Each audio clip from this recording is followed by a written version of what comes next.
invade and kill the Jewish people off for good. Finally, the British said we're done in 1948, we're out of here. The Balfour Declaration gave some hope, Remo Agreement gave some hope, the White Paper of Churchill gave some hope, the League of Nations gave some hope. Possibly they can have a land. Other people rose up and said, no, don't let them have the Middle East. Let's drive them off to Africa. They can have their land there. No, they can have none but 5 places they suggested. You go there, you go there. You can't have your land that you once loved.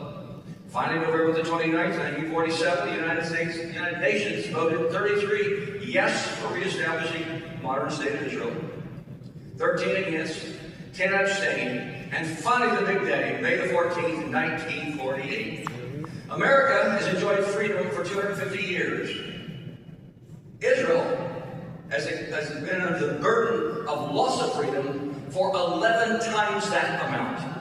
2,700 years they've been oppressed by those hostile to them. Remember, Joshua only got into the land in 1400 BC. David didn't get the capital established in Jerusalem until 1000 BC approximately. And they only enjoyed that freedom until around 700. They have had very little freedom, 2,700 years of oppression. In other words, I may be the oldest one in this room, I'm not sure. I was born the year that they voted the United Nations to come back into existence. I was not a year old when the nation came into existence. And that means from the prophet Jeremiah, from Jeremiah to Jim, they have not had freedom in their country. 2,700 years. They got there finally. You think there'd be a big party. Finally, the Israelis get their own land. What did they do? 5 nations attacked them. Egypt, Jordan, Iraq, Syria, and other nations came after them on their first day of existence. And to defend themselves in 67 and in 73, the big intifadas.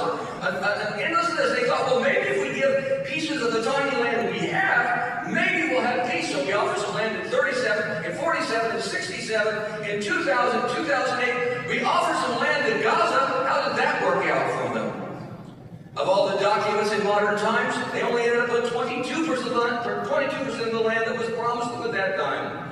What about the land that God promised them from the Nile to the Euphrates?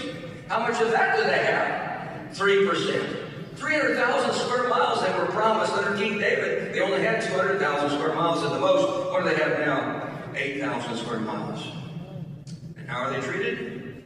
We have Candace Owens trashing them every day. With a Jew hatred I never thought I would see in my lifetime. No, Candace, we're not married to John Nelson Darby's dispensationalism nor our Schofield Bibles. We have the Bible itself, we have a brain, and we have a compassionate heart for the people